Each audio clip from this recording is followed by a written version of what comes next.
Hi, everyone, and welcome to another episode of From a Woman to a Leader. And today I'm super excited to host Victoria Pelletier. Or Pelletier. Sorry if I mispronounce your name, Victoria. And today we're going to talk about driving transformational change, strategies for success in tech leadership. But first, before we dive in, let me introduce Victoria. So Victoria is a senior executive, C-suite transformational leader, and passionate advocate for diversity and inclusion in the tech industry. Her journey has been marked by resilience, overcoming adversity, and relentless pursuit of excellence. And Victoria, hopefully, are going to share with us today some insights about her experiences, strategies for driving transformational change, and succeeding in tech leadership. So, hi, Victoria. How are you today? Hello, I'm great. Thanks for having me. Thank you so much for being here today. I know you're super busy, so thank you for finding the time. And I usually like to start talking with my guests about your background, kind of sharing a little bit to our audience, your background, your experiences, and what have shaped your resilience and leadership style.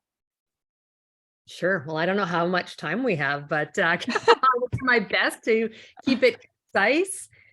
So I would describe myself from a career perspective first for your audience, and the title is about leadership, as a career-long corporate executive. I have been a C-suite executive for over 20 years now. And some of the pieces of advice I give is around following, your passion and recognizing that it's okay to pivot. And I think I'm a great example of that. I had planned to be a lawyer from the time I was a child. But while I was in university, I worked in a bank in operations and got promoted into leadership really quickly. And that's where I found part of my joy and passion around being a leader and taking on greater and greater complex problems. And I got recruited out of the banking environment to be the chief operating officer for an outsourcing company, or BPO, business process outsourcing, at age 24. It was a pretty big stretch role for me. I was a new mom. And I was moving from leading primarily operations to all of a sudden leading all aspects of this organization except for finance. And so again, stretch role for me, needed to lean pretty heavily on the team that was there, and build some others within. And if you were to look at my LinkedIn profile, a lot of people will say, like, I don't like, it looks like it's kind of all, maybe I shouldn't say all over the place, but I think some people don't understand the tangential connection. From there, what I realized in coming out of banking was into a business-to-business environment is that there's even greater added complexity in serving different constituents now, corporate clients and either their employees or customers that you support, as well as the own shareholders you have in your organization. So I've stayed ever since that point in B2B professional services, consult to operate with technology always as the enabler. And then what I will say around leadership that's also evolved and changed as a woman in leadership and being the youngest at the table, being part of the LGBT community, I felt I needed to also show up in a very certain way. And so that was no emotion, no vulnerability, all business all the time. And although I was very successful in business, my leadership lacked. It was not, I don't think I was showing up as the kind of leader I would have wanted to work for. So I had to pivot and shift and do things and lean into things that weren't as natural or comfortable, or I was afraid would make me seem weak. And that is being authentic, being vulnerable, sharing more of who I was, becoming what I refer to now as a human-centered leader who's radically candid with my team. I'm still direct, but from a place of care and compassion, but build really trusted, authentic relationships with people in the business.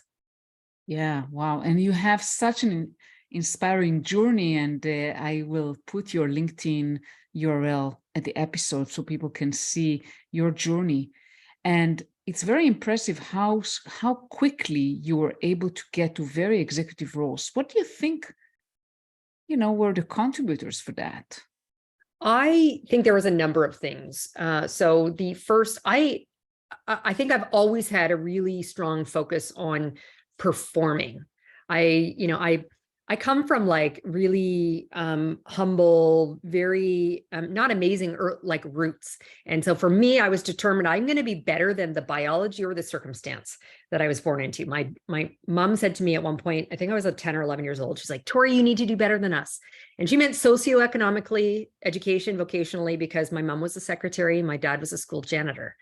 And so for me, I wanted to perform, I wanted to do well. And so for me, it was understanding how success is measured and what do I need to do to be successful in any role that I've been in? What skills do I need? Understanding metrics and ensuring I was delivering against those. So the fact that I've been able to perform and deliver results successfully for the companies I've worked for is kind of the table stakes, if you will.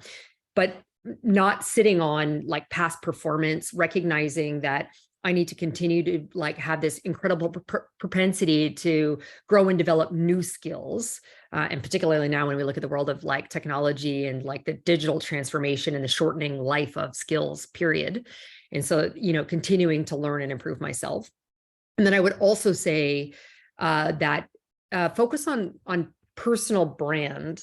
I don't think I had the vernacular 20-something years ago, yet I recognize as I look back now, I was really focused on building not only the organizational brand when I sat in these C-suite roles, but those of myself as well. But, as I moved in from business to consumer businesses to B2B.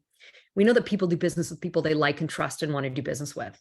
So making sure people understand who the whole person was and who they were going to be, having lead, their engagement, lead the team, or even personally engaging as their trusted partner. So building a really strong personal brand. And then I think that the extension of that is a really strong network. So that early role I got because I performed well. I happened to have experience. The BPO company had large financial services clients, and that had been my background. And I had been running contact centers. So I ticked a lot of the boxes.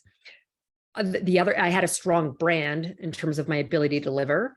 And the other piece is around a level of confidence.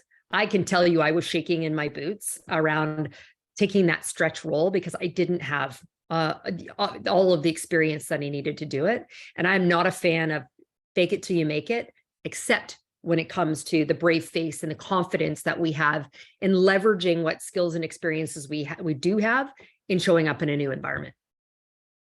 Yeah, definitely. So branding is super important. So many women are not doing that enough, unfortunately.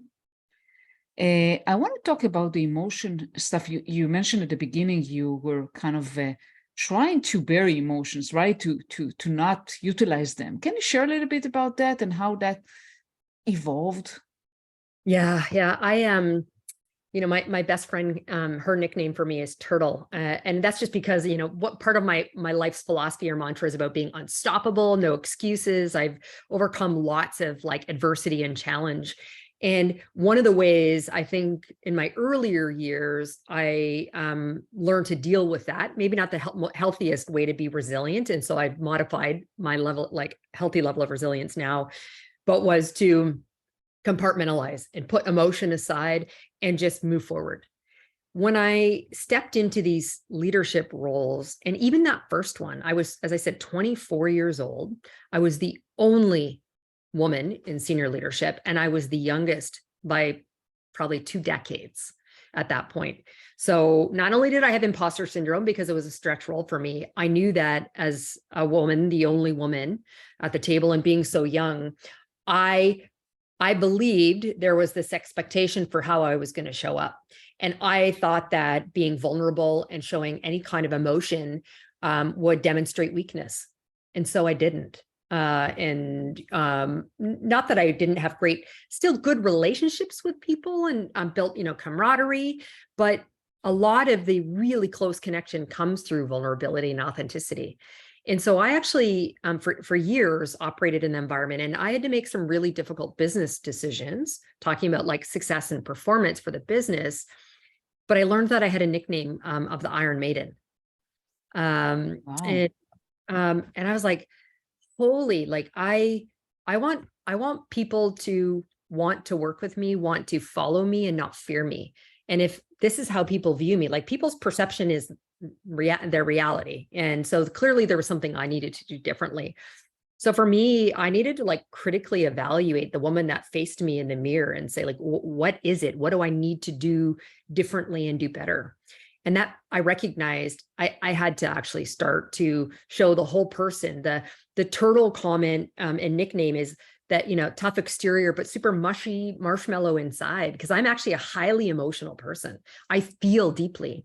And so I needed to show some of that to the people that I was working with. Even if I had to make tough decisions, I wanted them to understand not only the context behind which I needed to make those decisions, but in some cases, how difficult it was, and that I would support them. And I understood their emotions as well. And so starting to even just have a conversation about emotions, starting to even do things like, I'm an A-type personality, and I was ready to jump into a meeting, straight into the agenda, no kind of rapport building. And even that had to change, right? Like we're humans who are working with other humans here. So Yeah. let's build this very different, relationship with one another. And then it got to the point where, as I coached and mentored more and more people, I also recognized I did a disservice in not sharing more of who I am and what my lived experience was in terms of that contributing to maybe my drive from a career perspective, and helping them as they were charting out their own. Yeah. And this is so difficult to balance, to find the right balance, because a lot of times, at least, based on my personal experience and women that I coach, when you are showing emotions, especially if you're in a very male dominant environment, a lot of ego, kind of everyone is trying to show how successful they are.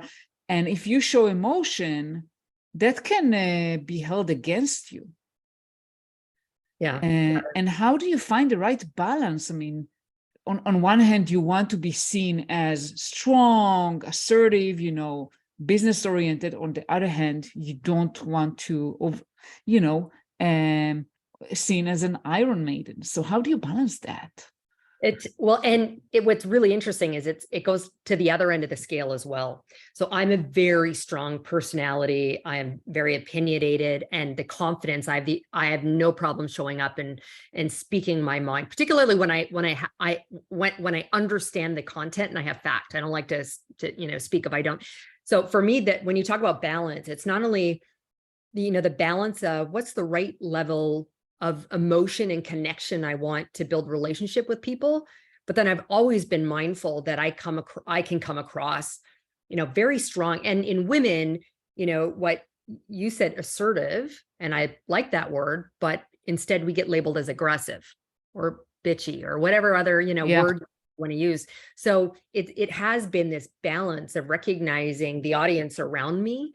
And honestly, I'll tell you, I think as I've matured and gained more confidence in my own skin, I care a lot less about that. I'm going to do the right thing. I'm going to build the right kind of relationships. And when the emotion is appropriate, I'm going to show it. I'm going to have a conversation. But also reciprocally, I'm not going to hold myself back from speaking up because I'm afraid that I might be viewed as being too strong or too male presenting.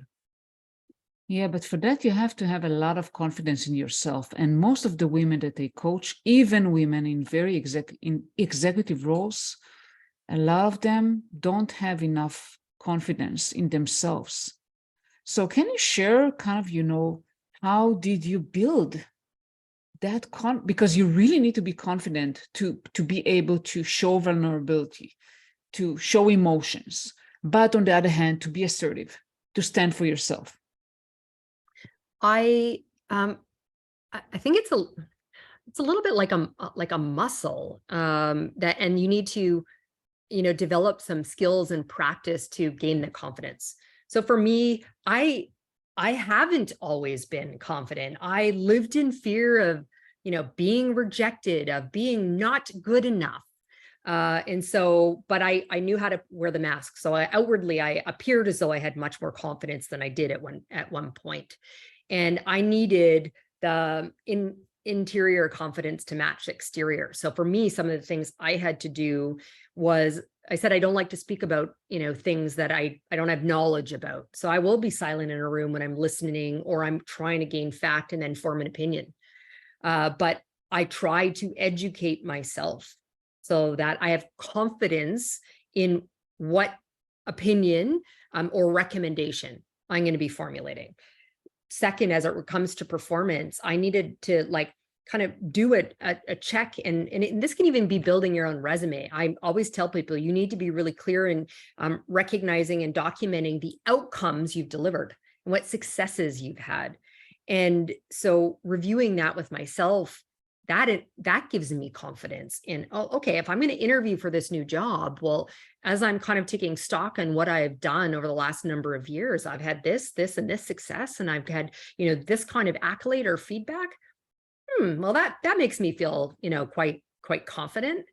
And then I also think we need to lean into quite frankly into the things that do make us a little uncomfortable. And I'm sure you probably know some of this data and coaching women. Women typically won't apply for roles unless they think they have 8, 10 out of 10 skills. Men do it with 6 on average. And so I think it's gaining confidence in even the tangentially related work that we've done. And again, those successes in terms of and helping build the bridge yourself. That I think helps, build a lot of the confidence to go for that next opportunity.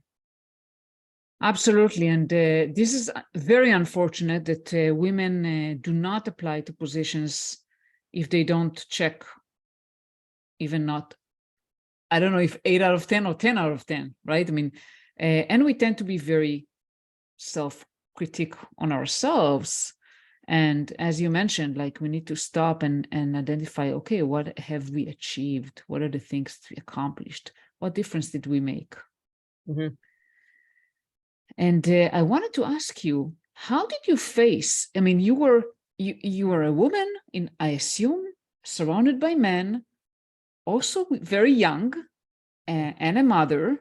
And how did you face those challenges? I'm sure that there was a lot of bias there, right? I mean, people that are 20 years or so older than you. If you want to share, how you faced that, or if you have examples of challenges that you faced. Yeah, so as much as I say, there's a muscle that gets built in how you develop confidence, I do actually think there's a little bit of DNA in there, nature versus nurture. And I kind of think of fight or flight. I'm a fighter. I think that's just naturally in my DNA. So I do think, although I've been able to learn some skills to gain confidence and stand in front of these male dominated audiences in rooms, there's a little bit that just sits in me that just wants to, go out there and prove something. And, so for me, it's been, I had an example a number of years ago. I was at IBM, so technology organization, and I was leading the strategy for this, one part of the business, and walked in preparation for our next fiscal year. And I walked into a pre-COVID, so big boardroom, and before everything going virtual.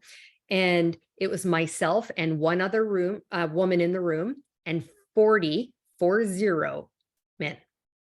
Wow. And, and yet I was the leader in here. And so I'm not going to say I didn't notice, but I think I'm so accustomed to it that for me, I just shake it off. I walk in and do what I'm going to do. It was the other woman in the room who later she and I had a conversation. She's like, did you even notice?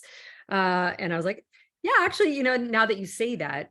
And so there's just, that's why a big part of the reason why I'm exceptionally committed and a massive advocate around diversity and inclusion as well. And the need to move the needle much more rapidly on all kind of diversity fronts.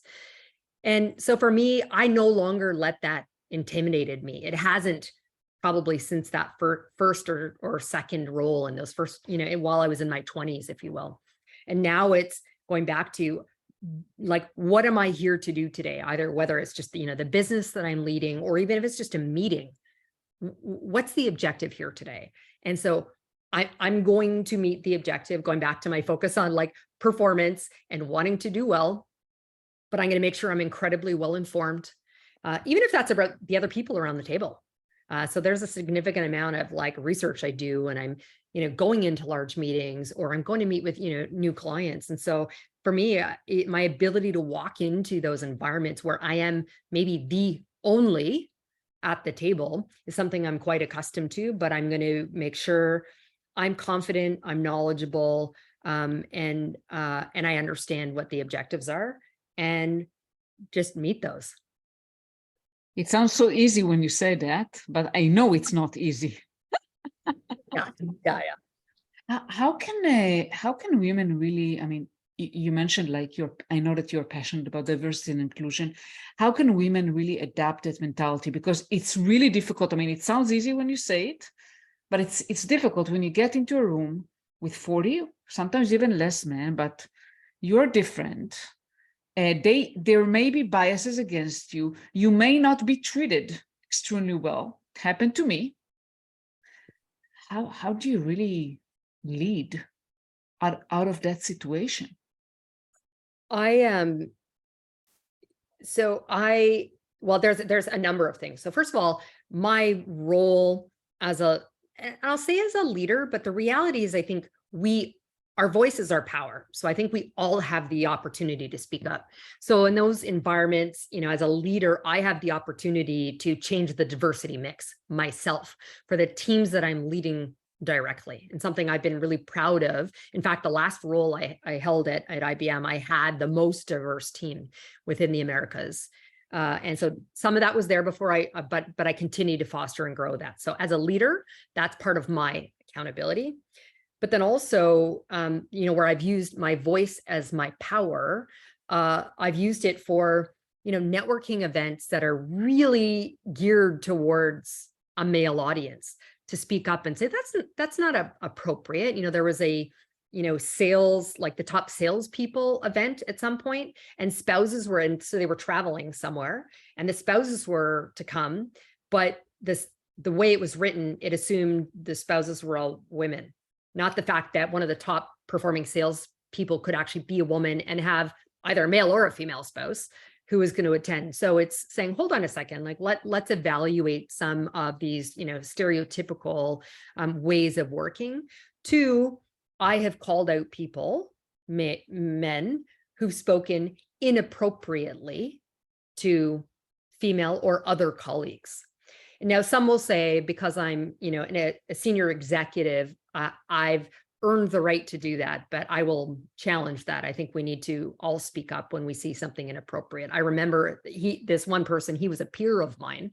So not only did I have a conversation with him about how we was speaking and engaging with others, worse to women, but he did it with men also. But I also went to my leader, our shared leader, to say, like, this is not appropriate and should not be accepted. And it was, she was aware of the circumstance, and sadly, she wasn't prepared to take action on it. So my resulting response to that was, great. Well, my team will never work on any engagements with him directly, because I will not let them engage with and be spoken to by someone who's like that. Wow, that's bold. Yes. That's bold. Yeah. To be honest, I have similar experiences of like those kind of microaggressions or inappropriate behavior, and I didn't get support as well. And I had to find sometimes I found allies, but it wasn't always the case. And it's very difficult. And a lot of times, I mean, I didn't know what to do, whether to handle it in the meeting, but then I was afraid that I will be seen as, oh, why is she so combative, right? And assertive. So I usually took the strategy of handling those, just reaching out to the person directly and addressing that. What worked for you? It's been a mix, and I do think you need to evaluate in the moment what is appropriate. And so in cases where there's been outright either discrimination or something that's said in a meeting, I've just spoken up immediately and said, let me just stop you there for a second. I'm pretty sure that that's not actually what you meant to say. And if so, I think we should reevaluate and maybe apologize to, person so-and-so in the room, if it's so blatant and that kind of thing. I have done that. But then there have been other moments where I've made the decision that now is not the time. There was one actually, and I was really shocked because it's in the last 5 or 6 years. where there was a male who spoke to me, and I think some of it was a cultural aspect as well, not just a gender-based piece, who spoke down to me so much so I was like, I haven't been spoken to like that in 20 plus years. And I had team members in the room with me, and I had to go, like, this is not the time and place for me to address that. And yet people looked at me, and so there was eye contact, like others knew that this was inappropriate. And so they knew I acknowledged it, yet I didn't need to even say anything. And I later had a subsequent conversation with that individual. So I tell your listeners, I mean, you need to, do what's right for you and in the right context and environment. Yeah, absolutely. Yeah, because sometimes it can be held against us if we try to address it in the, when it happens in front of other people. But seems like you took kind of an approach of like your body language kind of showed that you're not okay with that without saying anything. And sometimes there's an opportunity to make a joke that's, yeah, as well, which again is, not being as you said, combative, within the meeting, but it's clear, and we can come back to it later. Yeah. And I wanted to talk a little bit about transformational change, and if you can share some of the challenges you faced when managing operations during periods of intense transformational change. So one of the reasons why I see large transformation, whether that's a digital transformation, whether that's like a merger, acquisition, or restructuring go wrong, is poor change management. And that actually comes back significantly to leadership and the communication as well. And so actually, for me, actually, I've spent most of my career, as I said earlier, in like B2B professional services, and the last many years have been doing large scale transformation programs for other clients. If my team was not part of the change management engagement, I actually suggested at certain companies, we increase our risk rating or contingency based upon that, because there was likelihood for some elements to fail or not be successful. So I've tried to make sure that's embedded directly in the transformation program. And then beyond that, it's again, the leadership at the appropriate level within the organization. So I say leadership from the top. I think there's lots of decisions, whether it's a digital transformation being made by, a CIO, CTO, or a business leader who then trusts others on the team that it's just going to get handled from there. But I think the communication needs to start from the top. There was one company, that it was a massive technology, modernization effort. And it caused such concern for the technologists, a couple thousand technology people for this, client. And what was embedded into that was not only the type of communication at certain levels from different leaders, and included as much transparency as possible. In this case, it was saying, yes, we are moving from this tech stack and this product suite to this, and that is materially going to change your jobs. And here's what we can tell you today around what that journey is going to look like in terms of not only the time to get there, but how we're going to bring you along that journey. And to the extent that you can, I get, like, I've been through 18 mergers and acquisitions. You can't always you can't always disclose completely what's happening, but to the extent that you can, be incredibly authentic and transparent in your communications, being direct and upfront, but then also trying to bring them on, get them on the proverbial bus. So in this case, that same example was saying to these technologists, like, we don't want to lose the institutional knowledge that sits with you and the experience you have. So not only as part of this transformation are we committed to having you stay, here's the reskilling of your tech skills that we're going to bring you along. And so then you look, the retention rate was exceptionally high because there's confidence level, in the team, hearing that kind of message and understanding what that change journey was going to look like.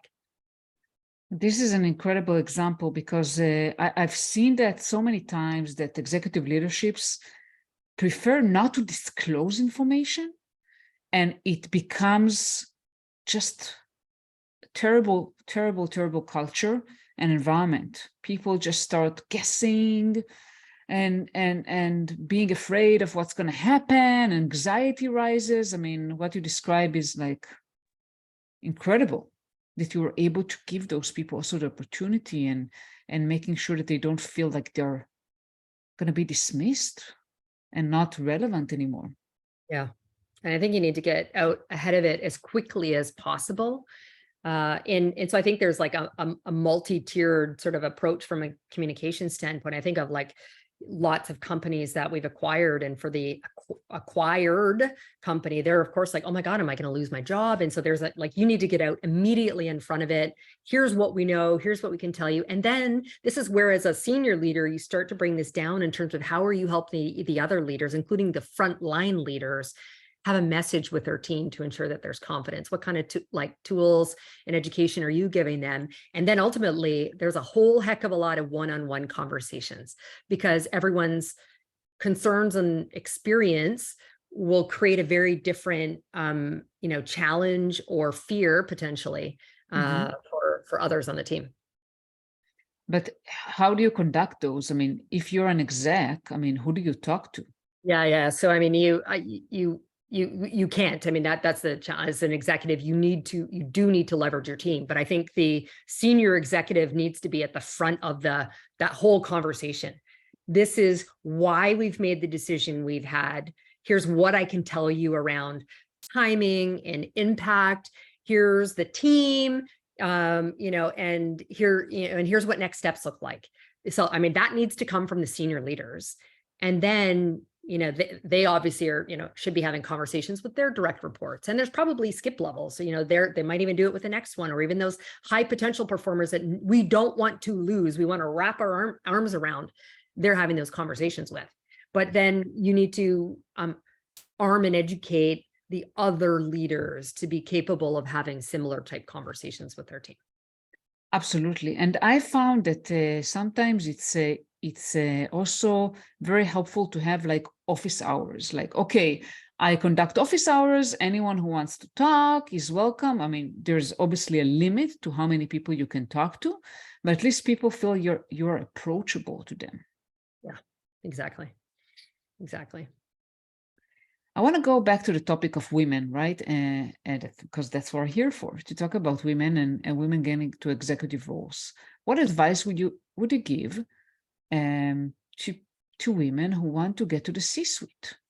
What should they be focused on?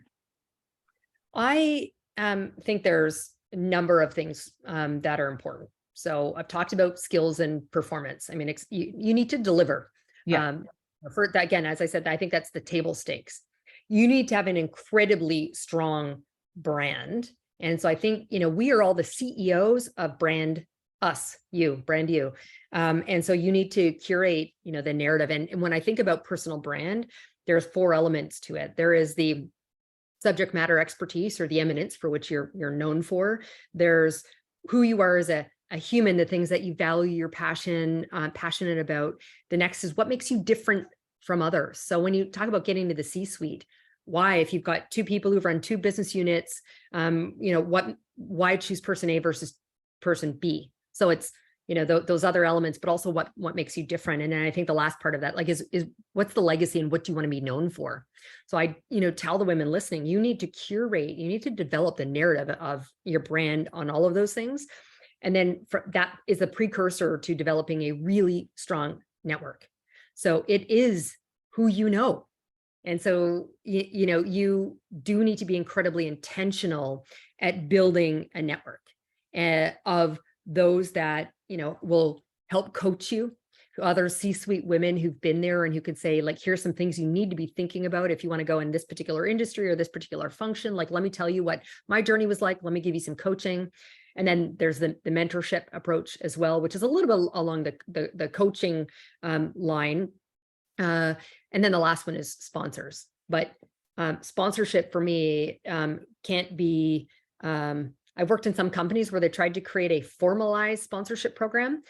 If I'm going to be your sponsor, it's my name and my reputation on the line. So you can't force or put someone, I'm going to choose to sponsor someone because I believe in their potential. I believe that they're strong performers, and I believe they're good humans. And so they've built this really strong, brand around them.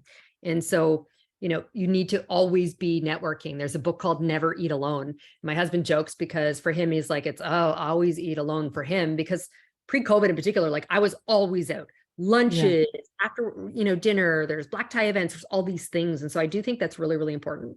And then the other things that I would say is there's a level of resilience that has to come for sure with being in the C-suite. And then this a creation of boundaries.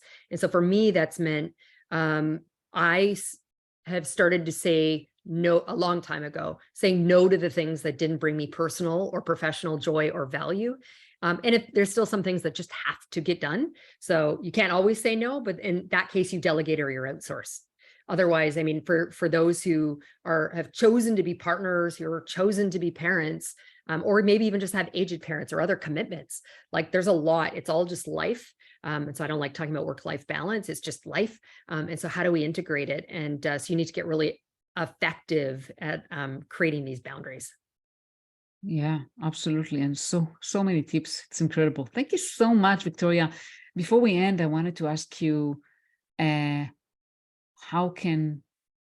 should women reach out to you or connect with you? I have a personal website, which is victoria-pelletier.com. I do a ton of public speaking and I publish content. All of it will be there, but also your audience, if they want to connect with me on their favorite social platform, LinkedIn or Instagram or Facebook, they'll get the links directly from that site as well. Perfect. I will make sure to put the link to your site. Thank you so much, Victoria, for being here today. It's been a pleasure.